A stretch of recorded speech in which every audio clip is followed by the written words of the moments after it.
você vai umas perguntas e outras respostas que não necessariamente clara e isso passa para a comunidade de um jeito que gera todo esse engajamento. Isso aí é crença, isso aí é fé, isso aí é teologia.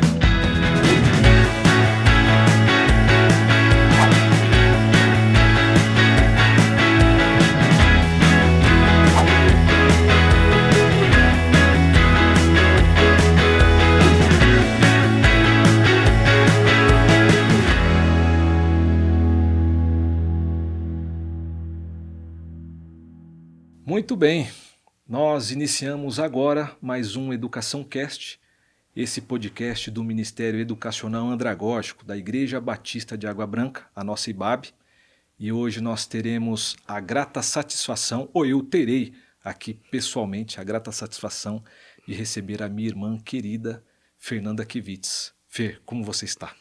Estou muito bem, muito feliz de estar aqui. Obrigada, amigo. É uma honra tê-la aqui. Prazer para mim. Legal.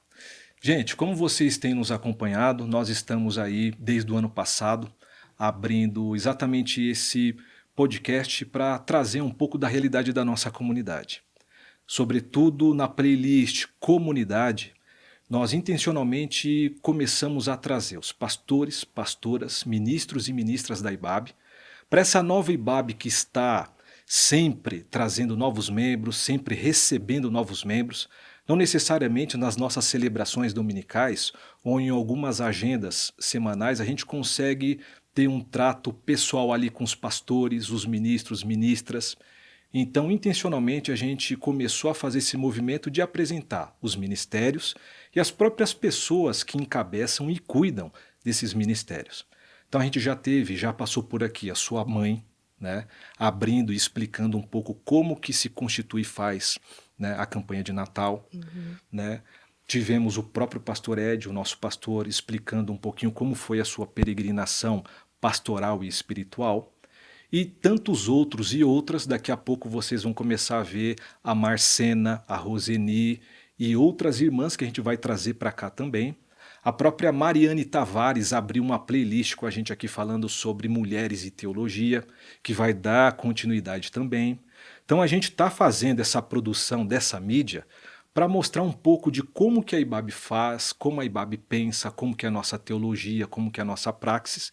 E recentemente a gente abriu uma nova playlist chamada Educação e Espiritualidade. Por quê? É óbvio, né? Por causa do educador que vos fala, eu tenho a educação como a menina dos meus olhos, então eu tento fazer uma conjugação de uma outra área ou experiência que eu curto por demais também, que é a espiritualidade, sobretudo no recorte da mística. Aliás, fica aqui, né, o episódio do Jonathan Menezes no card que a gente vai subir aqui para você acompanhar como foi, né, o start dessa playlist.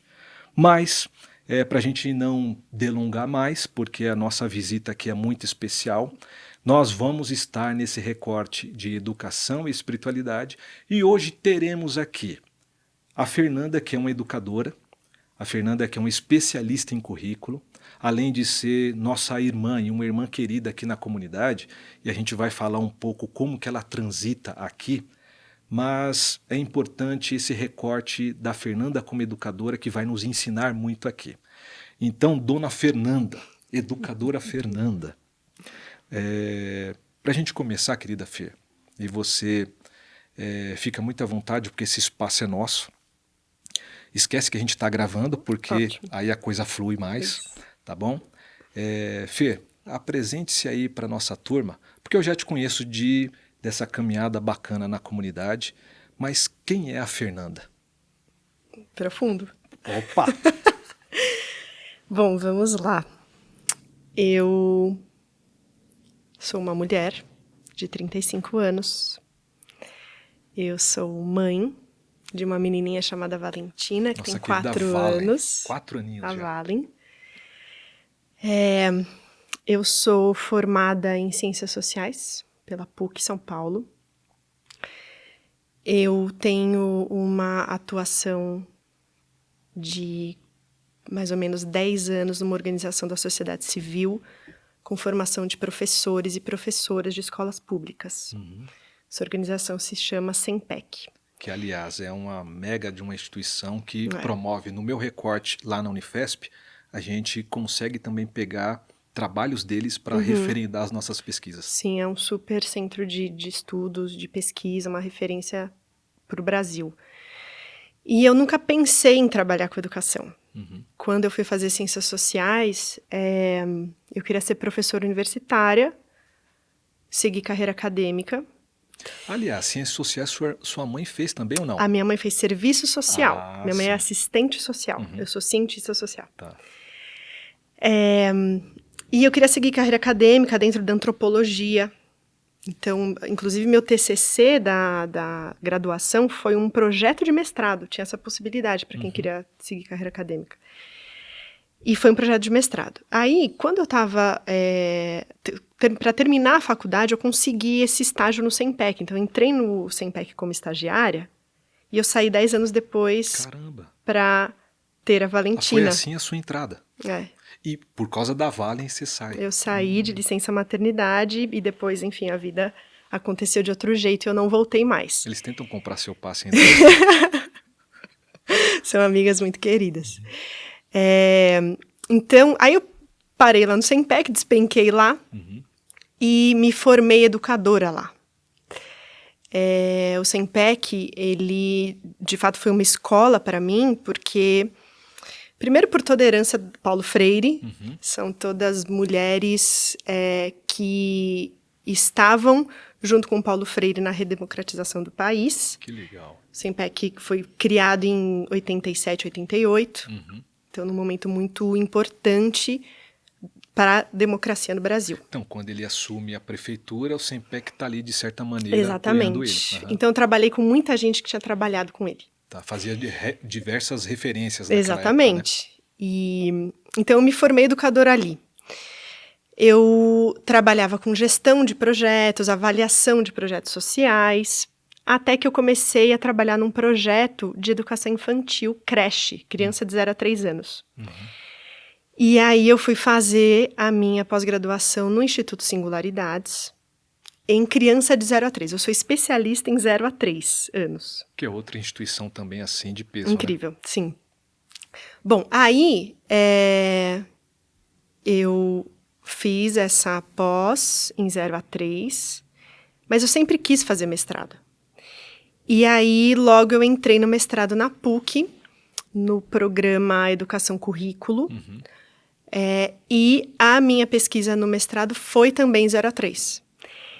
Então, eu me considero muito mais uma especialista em criança pequena do que em currículo. Tá, primeira infância ali. Que a gente chama de primeiríssima, né? Que a primeira é 0 a 7, primeiríssima 0 a 3. E no meu mestrado, eu tive a graça de ser orientada pela professora Branca Jurema Ponce, que conversa, discute, pesquisa a questão da justiça curricular. Tá, mas segura aí que daqui a Tá. pouco a gente vai falar mais sobre isso e fazer um gancho para a comunidade. Mas Tá. continuemos com Continuemos. a dona Fernanda. Quando eu entrei no mestrado, eu engravidei. Então, eu fiz o meu mestrado grávida, eu tinha bolsa, Você quis jogar a toalha, Fer? muitas vezes. Muitas vezes. Especialmente porque, antes da minha filha completar 1 ano, veio a pandemia. Só isso, né? Então, eu fiz o mestrado grávida, depois ela nasceu no puerpério e depois na pandemia. Então, sim, eu quis desistir muitas vezes. Muitas vezes. E foi num momento político ali do Brasil em que as bolsas estavam sendo cortadas dos programas de pós-graduação. E eu tinha uma bolsa. E eu não podia abrir mão dessa bolsa, o programa não podia abrir mão dessa bolsa. Então, foram todas as justificativas que eu precisei me agarrar para terminar. Mas, especialmente, o privilégio que eu tive de me realizar academicamente, profissionalmente, num momento, como mulher, muito desafiador, que é a maternidade.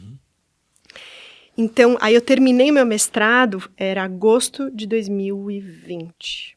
Que eu lembro que na ocasião, porque foi via Zoom, foi Exato. remoto, a sua orientadora fez uma parte, antes de começar as avaliações lá, destacando exatamente esse processo de ser mãe e tudo mais, que foi muito bonito e significativo, né? A fala dela, né? Reiterando a sua força de vontade ali, a sua garra em Sim, ter sim. concluído o trabalho, né? Não, e foi também, assim, uma experiência como mulher, assim, ter a minha orientadora mulher, sabendo o que eu estava vivendo, todas as camadas disso, né? Uhum. E claro, assim, a minha filha me inspirou muito, né? Eu estava escrevendo sobre criança de 0 a 3 com uma criança de 0 a 3 Isso, no meu colo. Era o seu sujeito. Exatamente, exatamente. Então, foi uma experiência muito profunda, meu mestrado, né? Mas aí, continuando, então, quando eu fui ter a Valentina, quando eu fui parir a Valentina, eu saí de licença maternidade sem PEC. Eu sempre quis ficar o primeiro ano de vida em casa, cuidando do bebê, então eu pude fazer isso, eu tive esse privilégio também. E aí, no meio do caminho, a IBAB me convidou para trabalhar no IBAB Criança. Uhum. Então, foi tudo misturado ali. Então, esse fim da minha licença maternidade, a Valentina estar prestes a completar 1 ano, A conclusão do mestrado. a conclusão do mestrado e a pandemia. Então, em março de 2020, eu comecei a trabalhar aqui na IBAB em fevereiro. Março, a IBAB fechou as portas. E eu fiquei mais ou menos 1 ano e meio coordenando o IBAB Criança durante a pandemia. Remotamente. Não necessariamente, tudo que a gente- depois a gente vai falar sobre isso também. Isso. Você teve várias inserções aqui, com todos os cuidados por causa do protocolo, mas Isso. teve uma atuação forte aqui presencialmente, né? Foi bem intenso também. E aí, depois disso, a IBAB reabriu, a IBAB voltou presencial, eu fui me aventurando por outras coisas, né? Hoje, também depois a gente fala mais sobre isso, mas hoje eu trabalho com o meu pai e o meu irmão na Galileia, que é uma iniciativa para-eclesiástica, de produção de conteúdo, de eventos, de espiritualidade cristã. E isso é o que eu faço hoje. Você é quem Acho manda que lá, tá né, bom, Fê? né? Você que manda soltar, manda aprender, Olha, né? eu gosto de falar que eles são meus chefes. Eles adoram falar que eu sou chefe deles. Aham. Então ficou um empurrando pro outro, mas Legal, no legal. fundo sou eu que boto ordem. Né? Alguém tem que, né, Fê? Tá certo, tá certo. Mas, Fê, interessante. Você apresentou várias camadas aqui dessa mulher que, sobretudo da mãe, né, com a pequena Valen. Pessoal, Valen é somente para os íntimos, tá? É Valentina. Quem começou esse negócio aí foi o Claudinho, né? O Claudinho chama ela de Val. De Val. Val, ele inventou E essa. Valen é internamente lá em casa. Ela se denomina Valen. Aham, Ou Vavá. tá. Mil Figuraça, hein? facetas, figuraça. Figuraça aquela menininha, né? Figuraça. No domingo aí recente com aquela saia toda, né, colorida, coisa linda, né? Ela é demais. Aí eu ela é perguntei demais. pra ela, nossa, esse cabelo seu cresceu. Eu também tô crescendo, me deu uma resposta assim. É. Então tudo cresce. Toma, quem mandou perguntar, né? Mas, Fer, então, você apresentou aqui várias camadas e eu quero agora fazer esses recortes nessas camadas, né? Tá. Numa delas que é o que justifica a gente exatamente estar nessa playlist aqui, Educação e Espiritualidade. Só lembrando também aqueles que estão nos escutando, Fer, que a gente entende aqui na nossa comunidade, e você é fruto disso também, que espiritualidade não é somente uma disciplina que a gente estuda dentro do recorte da teologia, muito menos quando a gente fala de disciplinas espirituais, logo faz uma associação direta, né, que espiritualidade é porque eu oro muito, eu jejuo, leio a palavra, tudo isso é consequência do que é uma espiritualidade, logo são disciplinas para você exercitar a espiritualidade. Sendo assim, espiritualidade é um jeito de ser cristão, ou a forma de ser cristão no mundo que é inspirado pelo Espírito. Assim, nessa nossa função social, que somos educadores, nós, independente de processos de evangelização, seja lá na PUC ou na Unifesp, que a gente levanta a bandeirinha lá e precisa evangelizar as pessoas, ou não necessariamente, nós então conjugamos educação e espiritualidade com essas duas experiências que podem se complementar, né, para que a nossa caminhada, em algum momento, pelo profissional que somos ou educadores que nos constituímos, sejamos um sinal histórico do reino de Deus. Então, esse é um pequeno preâmbulo para a gente se situar e lembrar os nossos ouvintes aí. Mas no recorte do seu processo de mestrado, e aí foi muito legal você ter mencionado como começou SEMPEC, singularidades e depois a PUC. A sua dissertação está aqui especificada como Educar para Emancipar, o direito do bebê à educação. Conforme você disse, a primeiríssima infância, de 0 a 3, foi a partir então desse problema ou dessa pergunta que você se debruça e vai então fazer a sua investigação. Isso. Você tentou entrar um pouquinho, eu te segurei aqui para falar da questão da justiça, né? Mas apresenta pra gente como que foi, Fê, as motivações para fazer e quais foram as conclusões que você chegou com a sua dissertação. Tá. Bom, primeiro, eu tinha um projeto de pesquisa que não foi para frente. Mas lá nesse programa, como é que funcionava? Eu submeti meu projeto e dentre os professores e professoras, eles escolhiam os projetos para entrevistar e tal. Meio que escolhiam quem seriam seus orientandos. E o meu projeto tinha tudo a ver com a minha professora, com a Branca. Que é um projeto que eu ainda tenho ele guardado. Quem sabe pesquiso então no doutorado. Então que esse projeto não é esse que levou a dissertação. Não, é outra coisa. Eu vou te contar o que é. Que legal. Eu tenho uma pergunta que me persegue um pouco, bastante, que é o seguinte: como é que a gente ensina uma criança a estranhar a desigualdade? Então, não apenas como a gente mostra que há desigualdade, mas como é que a gente ensina a criança que isso é estranho. Tá. Que a desigualdade fere direitos e etc. E esse foi o meu projeto de pesquisa, foi o que eu submeti lá e falava, quero fazer um mestrado aqui com vocês, quero fazer essa pesquisa. A professora Branca que me entrevistou e falou, vamos entrar nessa pesquisa e tudo mais. E eu realmente comecei com essa pergunta. E aí foi lá que eu conheci a justiça curricular, que é esse campo que a professora Branca, ela é uma das pessoas que discute no Brasil a justiça curricular, que tem um grupo na PUC que chama GPJUC, de mestres, doutorandos, doutorados, doutores, pós-doutores, que estão ao redor dessa temática, que, de forma bem rasa, como é que o currículo escolar promove justiça social. Que legal. A justiça curricular, ela tem um tripé, ou 3 dimensões que se interrelacionam, que são a convivência, o conhecimento e o cuidado. Mas, Fer, só uma observação.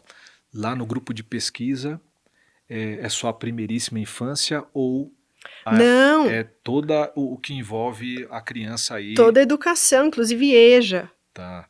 Educação tá, okay. de jovens e adultos. Sim, sim. Passa o etário e vai. Sim, sim. Inclusive, eu acho que eu fui uma das primeiras a discutir educação infantil, se não me engano. A maioria discute ensino médio, EJA.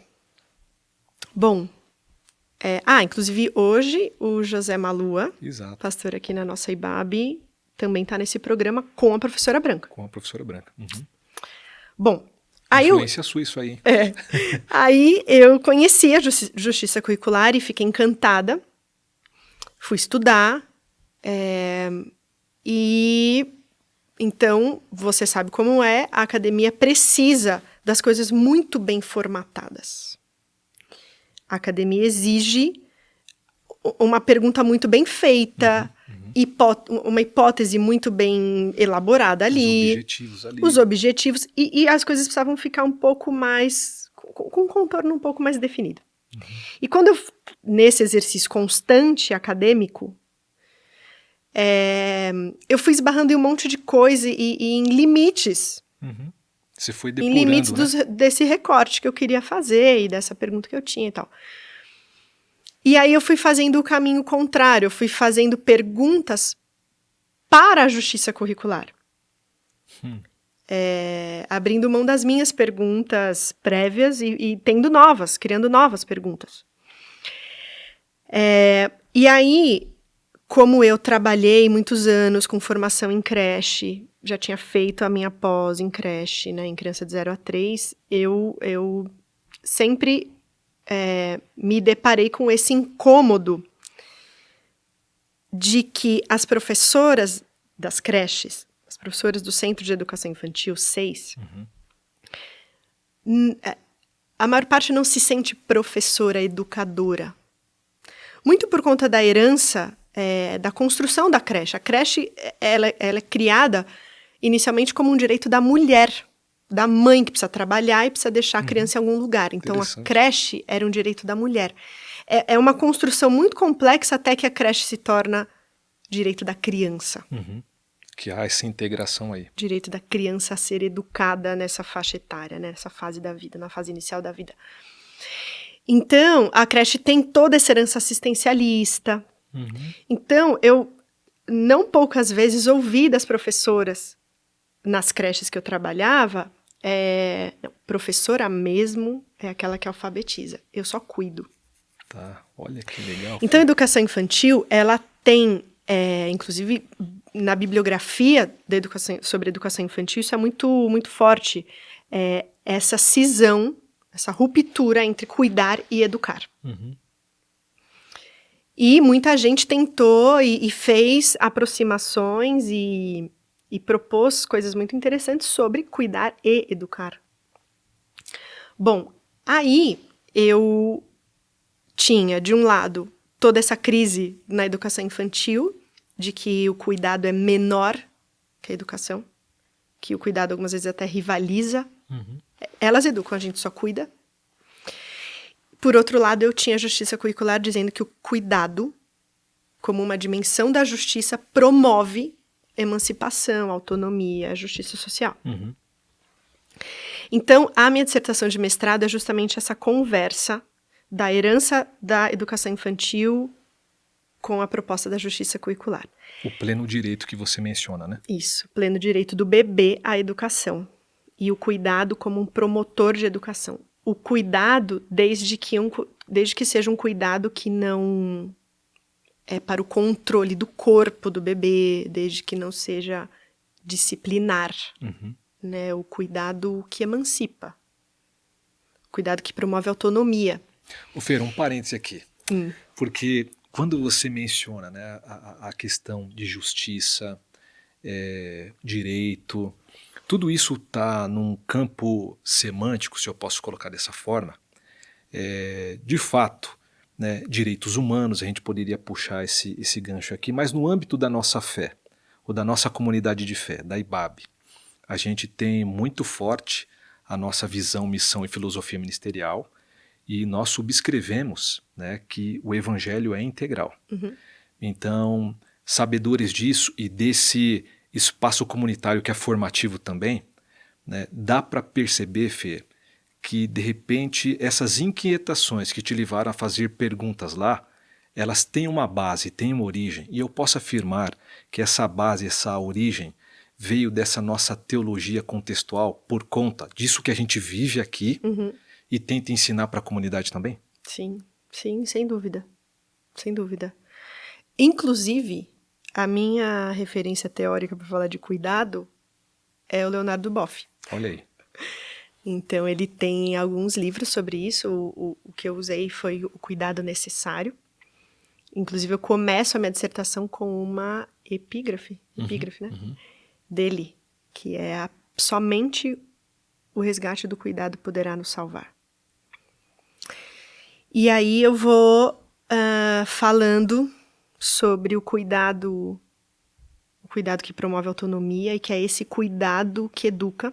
Inicialmente, o título da minha dissertação era Cuidar para Emancipar, mas se eu for dentro do referencial da justiça curricular, a gente está educando, e o cuidado educa. Aí cheguei em Educar para Emancipar, o direito do bebê à educação. Então, foi essa a minha grande aventura no mestrado. E qual foi, Fê? Porque no mestrado, não necessariamente você defende uma tese, mas alguma coisa que assim não estava no seu radar e surgiu no processo, que a gente pode colocar como, de repente, uma inovação. Qual foi, então, Fê, diante do quadro geral, não somente da comunidade de fé, mas, né, da sociedade como um todo? A sua dissertação, é óbvio que a gente pode falar do direito, né, dessa criança, desse bebê, à educação. Mas o que mais você poderia trazer de conclusão para a gente? Falar assim, poxa vida, a dissertação dela enfatizou isso, então, tal. Então, eu acho que tem um traço forte da minha pesquisa, é que eu escrevi a minha dissertação no momento de lockdown com um bebê. E as escolas fechadas, claro que a gente sabe que, de novo, isso foi do alto do meu privilégio, poder escrever minha dissertação em casa, com meu bebê, porque o nosso Brasil com a minha rede de apoio, porque é isso, você vai aqui atrás, 10 minutos aqui, a realidade é outra. Mas, desde a introdução até a conclusão do meu mestrado, eu bato nisso e muito provocada pela professora Branca, que o tempo todo, seja num contexto de privação social, como ali na pandemia, eu educando a minha filha, que tinha 10 meses, 1 ano, até hoje, que as creches estão abertas, as escolas estão abertas, as igrejas estão abertas, as crianças estão sendo educadas, né, entre nós, nós estamos educando as crianças para o mundo. Mesmo dentro da família, nós educamos a criança para o mundo, para a vida em comunidade, para o exercício da sociabilidade, da sua cidadania. Que é uma premissa básica da educação.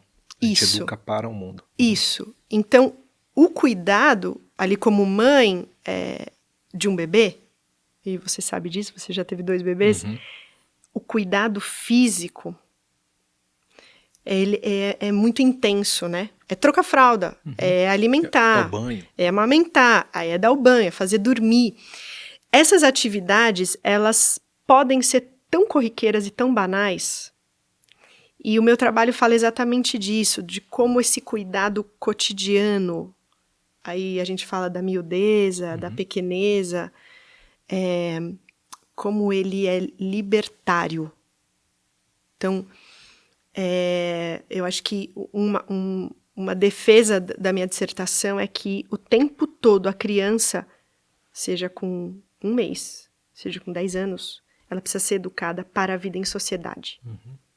Não educar para mim, não educar para minha casa, mas educar a criança para o mundo.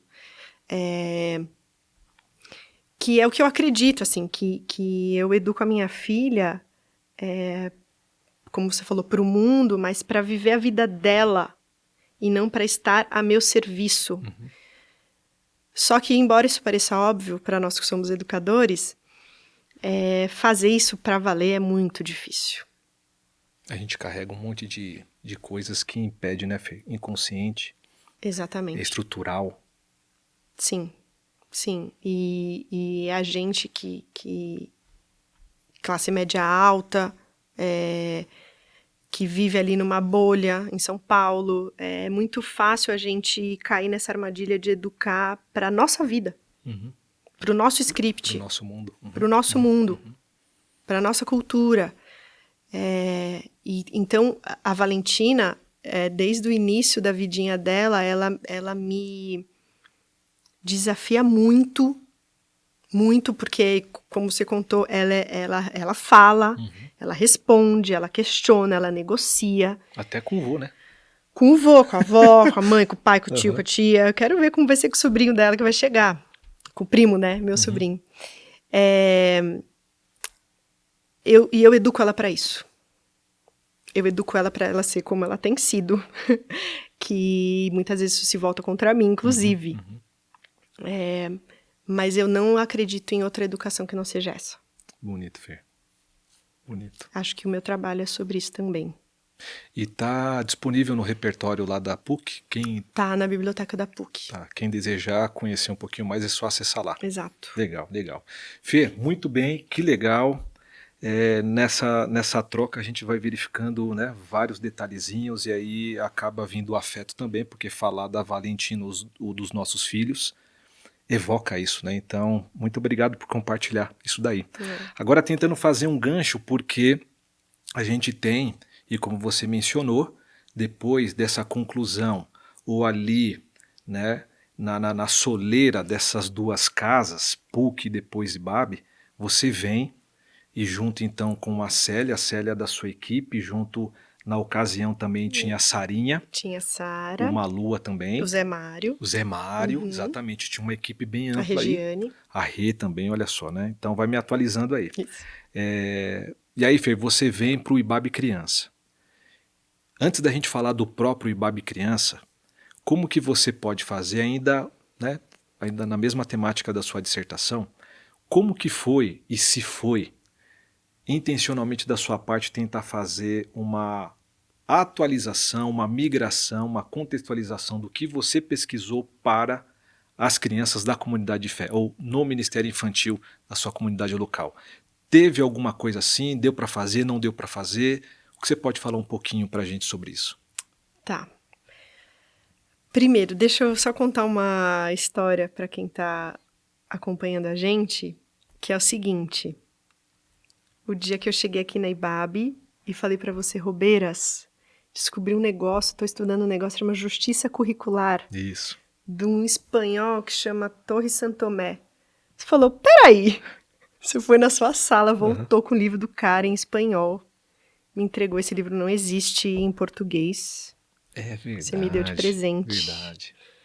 Então, Eu estava no México com a Fraternidade Teológica e aí num dia lá de passeio na cidade do México, tal, fui na universidade, aquela coisa toda, e fui na livraria da universidade. E aí, Fê, tava lá, falei, meu, muito legal esse negócio aqui.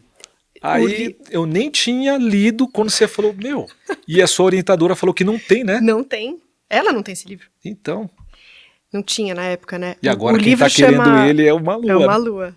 Vamos ver quanto a gente vai cobrar dele. Pode escrever. Mas o livro chama O Cavalo de Troia, né? Isso. É bem essa ideia da justiça curricular. Enfim. Bom, vindo aqui para IBAB, então. Eu acho que tem um processo aí, né? Tem as vésperas dessa minha chegada aqui contratada. Que é o seguinte, eu sempre fui voluntária do IBAB Criança na sala de 3 anos. As crianças de 3 anos. Desde lá da tenda, sempre gostei muito dessa idade. Aí, a IBAB sempre teve esse problema de ter muita criança e pouco espaço. Quando a gente mudou para cá, e eu acho que quando a gente começou a fazer 3 celebrações, porque antes eram 2, quando a gente começou a fazer 3... A partir de 2015 ali, provavelmente. 14 ou 15. Isso, exatamente. A Célia, ela convidou algumas pessoas para planejar como seria a educação infantil 0 a 5 aqui do IBAB Criança.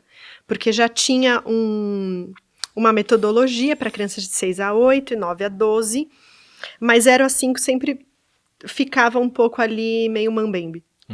E ela, então, envolveu alguns voluntários estratégicos e, nesse momento, eu já estava ali no SEMPEC e tal. A Carolzinha Marques também? Isso. Eu e a Carol, filha da Célia, Carol Marques, psicóloga infantil, a gente desenhou um formato para educação infantil do IBAB Criança. E a gente implementou, a gente desenhou, validou com os voluntários e implementou, que era um formato super interessante Porque a grande dificuldade das igrejas, para além dos desafios estruturais, é a contação de história. Porque a contação de história é um dom.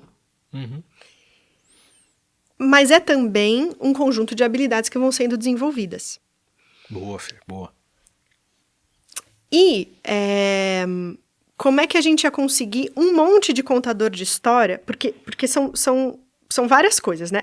Contar histórias já é uma coisa muito difícil. Contar histórias bíblicas é outra coisa muito difícil. Contar histórias bíblicas para crianças pequenas. Sem roubar a especificidade do texto bíblico. Exatamente. Como é que você conta o texto bíblico para uma criança de 3, de 2, de 4. Respeitando o seu desenvolvimento. Então, o voluntário responsável por contar a história, ele se cobra muito. E tinha que ganhar mais também. Com certeza.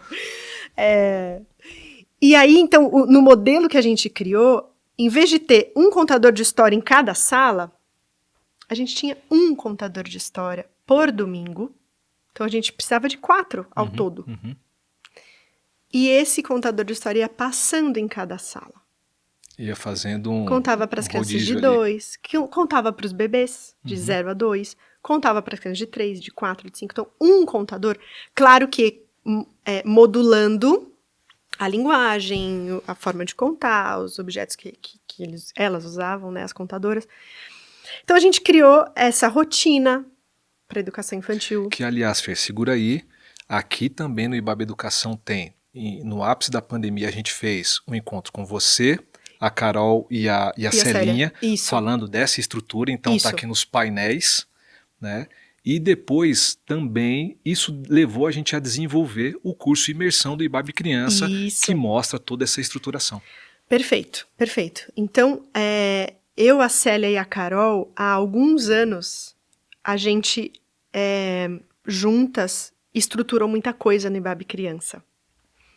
Claro que com uma equipe muito especial, muito competente, muito comprometida de voluntários.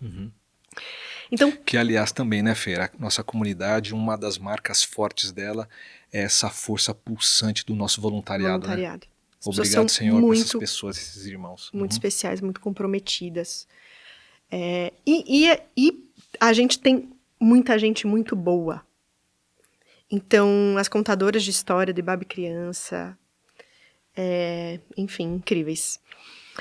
Então, quando a IBAB me convida para somar na equipe de coordenação do IBAB Criança, eu já tinha toda essa construção com a Célia, com a Carol, com o Mário. Então foi muito gostoso.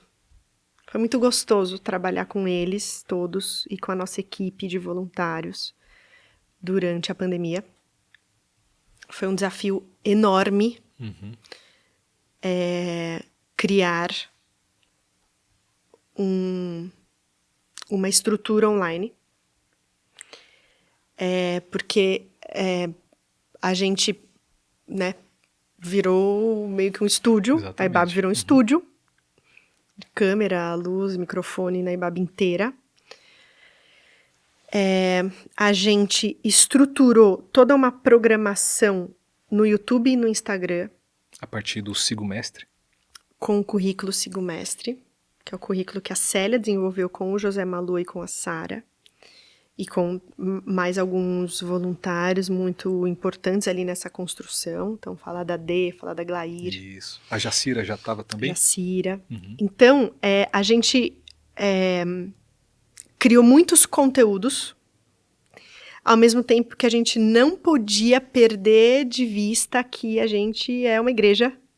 Exato. Que a gente cuida de pessoas, que a gente está construindo uma comunidade. Então a gente... Que é diferente de uma escola no seu conteúdo programático ali. Exatamente. Por mais que tenhamos um conteúdo programático, Isso. mas a lógica operacional é A diferente. lógica é outra. Então, a gente tinha uma dimensão do nosso trabalho foi cuidados voluntários. A gente criou um ambiente que chama Oasis, que eram encontros mensais pelo Zoom, de encontro, de conversa, de dar risada, de orar junto, De escuta. de conversar, de compartilhar. A gente estruturou todos os pequenos grupos de 9 a 12 online. E para isso a gente precisou formar e desenvolver e capacitar os voluntários para mediar pequeno Exato. grupo com criança pelo computador. Então, esse cuidado o tempo todo com as famílias, né? A Celinha, ela é uma pastora, sobretudo uma pastora, que cuida das pessoas. E a pandemia, para vocês que são pastores e pastoras, foi extenuante. Intenso, Fê. Intenso. Eu lembro quando você compartilhou que fez um velório. Online. Enterro. Sim, fez um enterro pelo celular. Então, a Célia fez esse trabalho intenso de acompanhamento das famílias, as crianças com ansiedade, com depressão. Então, foi um tempo muito fértil, mas foi um tempo muito difícil. E eu acho que, respondendo sua pergunta, que eu não esqueci, sua pergunta é como é que eu aterrisei na minha prática ministerial o meu trabalho acadêmico. Eu penso que há uma conexão, uma sinergia que não é aleatória, não é à toa, mas há uma premissa do meu trabalho acadêmico e um pressuposto da nossa visão como igreja, que é a autonomia. Não tem quê. Não tem quê, e ninguém vai ficar cobrando você para fazer o que você acha que você tem que fazer. Cada um, eu perdi a conta de quantas vezes falei isso em formação de voluntário no IBAB Criança. A igreja não é responsável pela jornada espiritual de ninguém, nem de uma criança. Responsável pela jornada espiritual de uma criança é a família dessa Exato. criança. Só que é isso, né? A gente vive um momento histórico, e a gente tem conversado sobre isso também, a crise da parentalidade, a crise dos pais e das mães, que delega a educação para a escola e a espiritualidade para a igreja. Sim. E a família mesmo está sobrecarregada, está cansada, está exausta. Mas aqui na IBAB a gente entende que a família é parceira da igreja, a igreja é parceira da família. E aí eu quero comunicar e mostrar para o pessoal que dentro desse momento histórico chamado pandemia, isolamento, que você saía de casa com a Valen pequenininha, às vezes ali no carrinho, vinha para cá com máscara, tudo, né? Vocês pensando nesse conteúdo, não somente a IBAB, mas o Brasil inteiro consumiu. Exemplo, o meu sobrinho, o Cauã, lá em Londrina, ele recebeu aquele kit que é o símbolo dessa parceria que você está propondo e que foi um pressuposto para a ação desse currículo, dessa, né? Que foi aquele kit que incentivava as crianças chamarem os pais para que os pais ajudassem a desenvolver aquelas atividades. É isso que você está falando. Isso é um exemplo ótimo, porque essa caixa foi uma caixa que a gente fez, acho que no Dia das Crianças, né? Outubro de 2020. Era a caixa do Alfredo, que era esse personagem que o Zé Mário faz, que ele ensinava as crianças a fazer brinquedo. Aí você pensa, o que uma igreja está fazendo vídeo para o YouTube ensinando criança a fazer brinquedo com material reciclado? Mas acho que faz parte da nossa visão. Exato. Né? O brincar, a criatividade, o lúdico. E também isso que você fala, do brincar como um momento de fortalecer o vínculo família com a criança. Então, sim, isso acho que era um Porque tudo valor. comunica e tudo ensina, né, Fê? Exatamente. Até a nossa ausência ensina para a criança da ausência. Exatamente. Outra coisa que a gente fez, que foi muito legal, a gente fez as devocionais em família. Então, se a igreja é parceira da família, a igreja precisa dar ferramenta para a família, precisa dar subsídio para a família. Então, a gente, acho que 2 vezes por semana no Instagram de Baba e Criança, tinha as devocionais em família. Sim. Que eram perguntas disparadoras. Acho que ainda tá no Instagram lá, né? Sim, tá tudo lá. Toda essa coleção de devocionais. Perguntas, dicas de atividades, textos bíblicos para ler em família, provocações, enfim, sugestões. Porque é isso, você sabe disso também. Vai sentar com o Caio e com o Diego para conversar sobre a Bíblia. Então. É muito difícil, muito complexo. E aí é uma coisa, mesmo que a gente tenha especialistas como os contadores de histórias, que eles vão modulando ali no domingo, outra coisa é o pai que não tem o ferramental. Isso. E aí, no meu caso, eu tenho um de 7 e um de 12. Isso. Então eu preciso respeitar o desenvolvimento de ambos, logo eu não posso contar a mesma história. Isso. Tem que ter esse diferencial. Isso. E o Ibabe Criança, nesse período, fez esse processo. A gente, o tempo todo, tentou subsidiar as famílias para que elas cuidassem das crianças. E a gente queria ajudar as famílias a fazer isso. Então, a questão da autonomia, né? Cada um é responsável pela sua jornada espiritual. E no meu trabalho, no meu mestrado, eu falo da educação para a autonomia. Então, se há um pressuposto comum é esse, educar para a autonomia. Sensacional. Educar para ser livre, né? Aí falando isso que você fala, né, das conversas com seus meninos e a Valentina faz umas perguntas teológicas, né? São as melhores, são as melhores. Sim, aí esses dias ela falou assim, antes de eu existir, eu tava no céu dormindo, igual a gente faz quando morre. Gente. Aí eu pensei, bom, primeira coisa, essa menina já entendeu que a gente morre e vai pro céu dormir. Ótimo, é uma grande elaboração teológica que já aconteceu. A gente poderia até forçar um pouco a barra, falar do seio de Abraão e tal, não sei o quê. Aí com 4 anos eu já achei demais. Aí na hora eu falei, sim. Então, antes de eu existir, eu estava no céu dormindo. Aí eu falei, sim. Falei, depois você pergunta isso pro seu avô, que o trabalho dele é explicar essas coisas para as pessoas. E ela perguntou? Aí ela perguntou, ele falou, não. Aí eu falei, pô, pai, a menina já entendeu metade da coisa, já entendeu a morte. Ela já entendeu também que dentro da nossa tradição a gente acha que vai pro céu, né? Ela já entendeu isso. Agora a gente explica pra ela que não, antes dela existir, ela não estava no céu, ela não existia.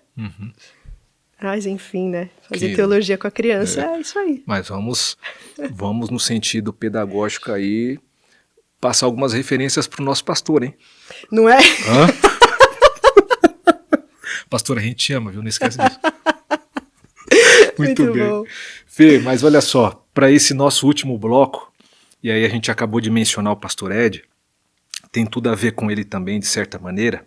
Óbvio que a gente não vai falar dele, né, mas tem toda uma relação, que é exatamente a passagem também. Então, se a gente fez aqui, ou eu intencionalmente, né, das passagens da Fernanda, né, singularidades, aí depois PUC e Babi Criança, agora a gente tem uma outra passagem, que é, então, a Fernanda na Galileia. Né? Então, rapidamente ali para um preâmbulo, para o pessoal entender novamente o que é a Galileia. E aí, Fer, vamos falar de conversas pastorais também um pouquinho. Não sei se vai dar certo da gente lançar esse episódio antes do Congresso de 2023. Tá. A gente pode mencionar alguma coisa do ano passado, 2022.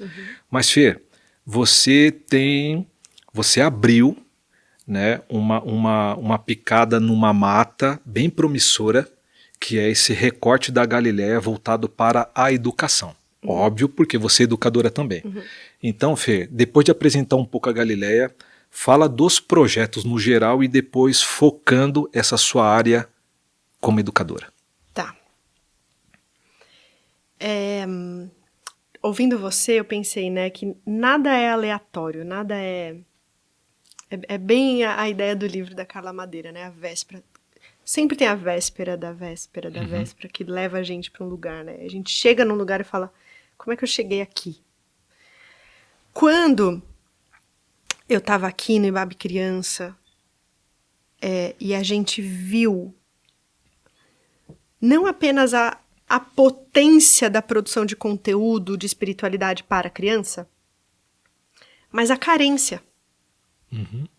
A carência. Fer, isso é tão verdade que no curso Imersão, 100% online, aí na nossa plataforma, ele já está rompendo a casa de 300 pessoas que já compraram esse curso, estão quase passando o Espiritualidade Cristã com o teu pai. Porque existe essa carência. Sim. Sim. Então, quando eu saio da Ibabe, eu levo essa convicção, quase que uma responsabilidade de criar conteúdo para criança. Ensinar a Bíblia para criança. Então, por exemplo, eu tenho uma filha de 4 anos. Eu não tenho um livro decente que me ajude a contar para ela a história de Davi e Golias, da Arca de Noé, da criação do mundo. Que não seja moralizante, que não seja fundamentalista. Isso. Eu não conheço. Aí, ela tem várias Bíblias diferentes. Ela tem livros. Um até eu já escondi, que eu não gostei. Aí, esses dias, ela pegou um livro e era uma Bíblia para criança e era a história de Adão e Eva. Eu nunca tinha contado para ela. Nunca tinha contado para ela. E aí ela falou, bom, vai lendo aqui, mamãe. Eu fui lendo meio a contragosto. Pensei, não era agora que eu queria contar essa história para ela, nesse momento da vida dela. Não era agora, né? Mas tudo bem. Vou contar. E eu fui lendo. E aí, era na linguagem, na narrativa deste livro que ela tem, traduzido do inglês, era assim, Deus fala, né? Quem mandou você comer esse fruto? Sei lá. Eu fui modulando também a linguagem, né? Tá. Pra Deus não parecer muito bravo. Que no livro ele parecia bravo. E aí eu falei de um jeito menos bravo.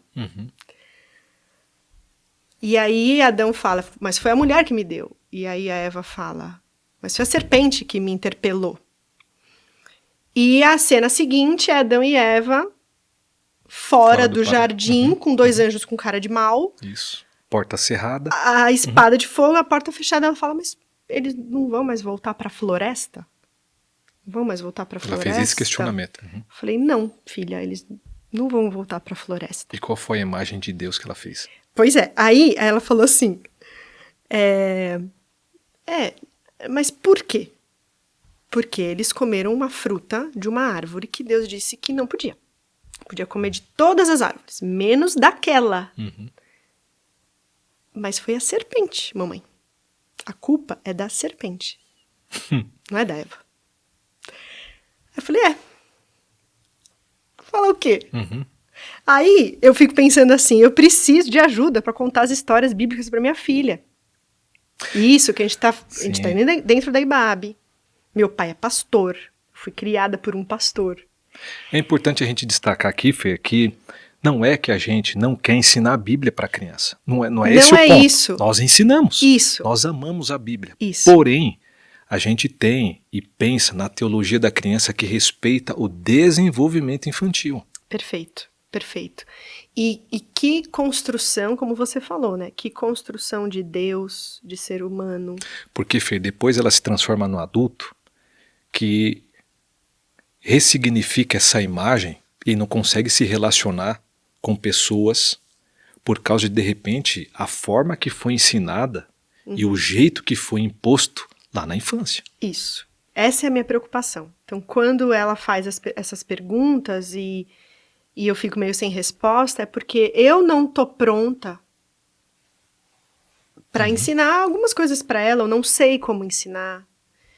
Então, eu conto as histórias, a gente ora juntas, mas eu sinto uma carência enorme a partir de mim, de como é que eu educo a minha filha a partir do evangelho. Porque seria fácil, né? Vai pro Ibabe Criança que eles vão te ensinar lá. Exato, eles resolvem lá, a Carol conta a história brilhantemente, não precisa de mim. Então, eu saio daqui do Ibabe Criança com essa inquietação. Se eu tenho dificuldade para contar as histórias para minha filha, imagina quem não foi formado dentro da igreja, quem se converteu agora. Ensina como, né? E aí... Por onde começa, tudo por onde isso. eu começo, né? Que valores, ou... Enfim. E aí, eu fico pensando assim, né? Você me lembrou isso recentemente, desse dia em que a gente, aqui no Ibabe Criança, estava nesse impasse de como contar as histórias. Esse é um exemplo muito bacana. E aí o nosso pastor, Ed René, nos disse, contem as histórias. Bíblia pela Bíblia. Leiam, contem literalmente. Contem as histórias literalmente. Sem florear, sem inventar, sem querer... Colocar personagem que não existe, só Colocar para personagem que não contextualizar. existe. Porque naquela ocasião, ele fez uma crítica e foi boa, que a gente não pode, nesse sentido de contextualizar, trazer uma personagem para respeitar esse desenvolvimento infantil que não tem nada a ver. Isso. Que vai mais atrapalhar do que ajudar. Isso, porque aí a criança cresce e ela não sabe que existiu Caim e Abel. Porque na igreja a gente foi contando de outro jeito. Relativizando. Então, assim, a gente precisa contar as histórias literalmente, mas também a gente precisa de coragem para contar literalmente. Né? E aí te falo isso para você, mas estou falando isso para mim. Preciso de coragem para contar para minha filha que, sim, Adão e Eva não vão voltar para a floresta, que chama Jardim do Éden. Isso. Porque eles comeram uma fruta que não podia comer. E Deus expulsou eles dali. É isso. Vamos lidar com isso. Precisa de muita coragem para ensinar a Bíblia para uma criança. Então, quando você fala, né, que a gente dentro da Galileia está criando conteúdos para as igrejas, nós estamos criando conteúdos para as igrejas trabalharem com as crianças. Mais especificamente um currículo. Porque as pessoas, mais uma vez, Fê, de maneira geral, é esse movimento de espiritualidade. A Galileia faz esse movimento, sobretudo com um produto, com todas as aspas do mundo, chamado Conversas Pastorais, que é o que já tem há 10 anos no mercado. Isso. Na convivência da comunidade. Perfeito. Então vamos voltar um pouquinho para eu explicar de novo o que é a Galileia. A Galileia é uma iniciativa do Ed Renekiewicz de produção de conteúdo de espiritualidade cristã. É também um movimento, é também um grupo de pertencimento. E o nosso maior projeto hoje é o Conversas Pastorais, que começou como um grupo de trocas entre os pastores da Ibabe e foi crescendo. Hoje o Conversas Pastorais tem um podcast. O Conversas Pastorais tem encontros mensais na Ibabe, que são transmitidos, tá tudo à disposição. Tem lá um canal do YouTube. No canal do Conversas Pastorais, no YouTube. No ano passado a gente fez o primeiro congresso do Conversas Pastorais, que chama Conversas Vírgula. E esse ano a gente vai ter a segunda edição, nos dias 13 e 14 de outubro, tudo transmitido online.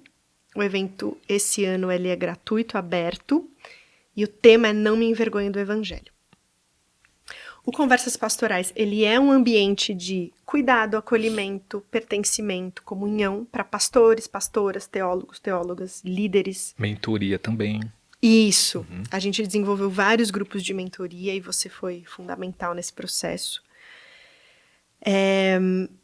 E O Conversas Pastorais é também um movimento de formação e desenvolvimento de lideranças em igrejas. Uma coisa muito legal é que hoje o Conversas Pastorais acontece em São Paulo, mas a partir de 2024 a gente vai ter grupos em Belo Horizonte, Rio de Janeiro, Vitória da Conquista e Recife. 4. 4 além de São Paulo. Daqui a pouquinho a gente vai ter mais informações aí como vai. Isso. A gente tem o Instagram do Conversas Pastorais, né? @Conversas Pastorais. Tem um canal no YouTube. E também pelas coisas da IBAB dá para ir acessando. E porque a Galileia entende que a gente precisa olhar para os pastores, para as lideranças. Eu acho que hoje a gente vive um momento muito triste na igreja, com o número de pastores em depressão, um quadro de ansiedade, suicídio entre os pastores. Porque a gente voltou para a rotina diante da pandemia e não elaborou esse retorno, né? Não elaborou o retorno. A gente vive num Brasil muito difícil de conversar, de pertencer, de cuidar e ser cuidado. Tudo nos extremos, né, também. Tudo nos extremos. A vida pastoral, o pastorado, é muito complexo, é muito difícil. Então, a gente tem um episódio do podcast do Conversas Pastorais, que a gente recebeu o Dr. Alberto Neri, a Érica Nakano e a Camila Torres, que são psicólogos, doutores, pós-doutores na USP, e a gente falou sobre burnout em pastores, de estresse moral, que é a pesquisa do Alberto, de estresse moral em pastores. Olha isso. Em que eles falam da saúde mental e emocional dos pastores. Então, Conversas Pastorais está nessa esteira de cuidado mesmo. Cuidado, ambientes de cuidado, de pertencimento. E desenvolvimento ministerial, pessoal, ambientes de estudo, de reflexão sobre a praxis pastoral. E aí, no seu recorte, sabendo que na praxis pastoral tem quando o pastor volta para sua comunidade e precisa desenvolver ali ferramentas ministeriais especificamente para a educação extra-infantil. Aí você entra nesse segmento lá na Galileia, é isso, né? Estamos criando tudo isso, né? Ainda bem no início, mas sim, a gente está construindo um currículo para os ministérios com crianças das igrejas. Esse é um projeto, então, que já está caminhando, Fê? É um projeto que já está caminhando. A gente tem uma equipe, né? Nós somos um grupo de educadoras, curriculistas, educadores, que inclusive presta algumas consultorias, assessorias em igrejas, né? Então, estamos construindo, desenvolvendo tudo isso. Esses conteúdos para as igrejas trabalharem com as crianças. Querendo aqueles que estão nos ouvindo e vendo, querendo saber um pouquinho mais como eles podem entrar em contato com a Rê, que canal a gente pode abrir para... Pode enviar uma mensagem, uma DM, um direct no Instagram do Conversas Pastorais. E aí ali a gente vai encaminhando. Tá, legal. Vai encaminhando ali. Mas o que eu sinto, o que a gente sente na Galileia de forma geral, é que a igreja ela é muito carente de muita coisa. Mas especialmente a igreja está carente de conversas. Então, aprender a conversar de novo, a construir pontes, consensos, acordos. E a Galileia quer ser esse ambiente que fomenta as conversas, que acolhe, né, diferentes. E isso que a gente tem vivido. Que legal. Até porque, Fer, é bom você ir fazer essa tônica, né, do Conversas, não por causa do Conversas Pastorais, mas é um pressuposto do Galileia a partir da realidade da própria comunidade, porque sempre na comunidade, não somente na IBAB, mas outras, é sempre algo muito impositivo, né? Ou, de repente, é aquela coisa enlatada que vem no sentido do currículo, sem considerar o contexto, sem considerar o desenvolvimento infantil, essa coisa toda. E não é, e aqui eu faço um gancho das informações que eu tenho, um parêntese, né? Esse grupo essa equipe que está contigo trabalhando o currículo, né, essa produção e fazendo essas assessorias, na verdade, são espaços de escuta porque a gente não quer chegar lá e colonizar as comunidades. Isso. Quer, a partir deles, desenvolver com eles ou o que eles acharem interessante, um outro pressuposto como sugestão que a gente dê, Uhum. né, mas que eles, então, a partir deles, consigam vislumbrar o que eles podem desenvolver no recorte do Perfeito. desenvolvimento das crianças, né? Isso. De novo, porque a premissa é promover a autonomia. Não é a gente chegar com o nosso material pronto, com as nossas verdades, com o que a gente acha que é uma teologia legal, com o que a gente pensa que é bacana, que é interessante, e implementar Exato. de baixo para cima, de cima para baixo, do nosso jeito, e a gente vai embora, E pronto. Uhum. Né? Mas eu acho que a constatação é que é muito difícil. É muito difícil estar ali todo domingo com um grupo de 20, 50 crianças. É muito difícil. Muito difícil conversar com uma criança. Uhum. Né? As conversas com as crianças são tão elaboradas, tão sofisticadas. A forma como a criança pensa, como ela vê o mundo, é tão elaborado. E a gente está o tempo inteiro correndo, de olho no celular, preocupado. E a criança, no tempo dela, perguntando, questionando, querendo conhecer o mundo.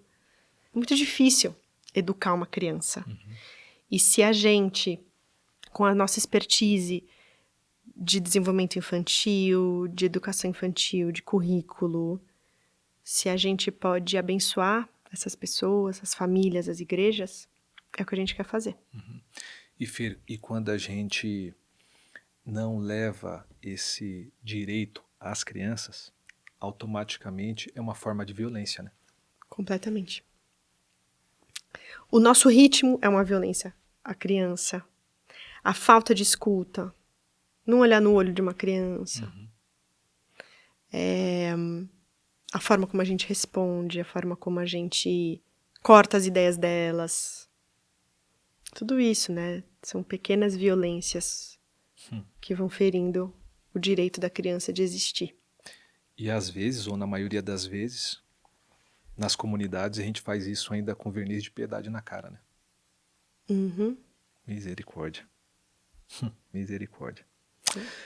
Mas, dona Fernanda, que coisa boa bater papo contigo, viu? Coisa boa. Muito bom. Fora que antes do REC a gente já estava numa resenha profunda também. Tava. Mas aqui pro nosso episódio aqui foi muito bom. E Fer, olha só, para a gente encerrar, o que você poderia deixar, né, para os nossos ouvintes, para aqueles que nos assistem aqui no canal, né, seja para aquela mulher que quer desenvolver mais a sua carreira ou no ministério e também tentando fazer aí um aporte para, né, a Galileia, todo esse movimento que você está empreendendo também e tal. O que você poderia deixar aí de um resumo para a gente encerrar? E ou considerações finais que você queira deixar para a gente? Tá. Fala que eu te escuto.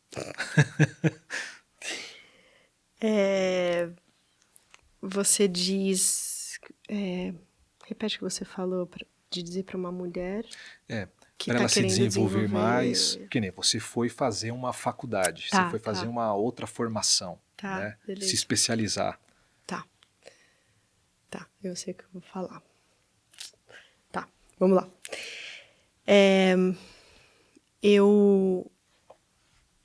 Na peça Alma e Moral, Clarice Nisquier, que inclusive a gente trouxe no congresso do ano passado, do Conversas Pastorais, né, que é uma peça que está há muitos anos em cartaz, e é uma peça inspirada no livro do Newton Bonder, que é um rabino, que se chama também Alma e Moral, o livro.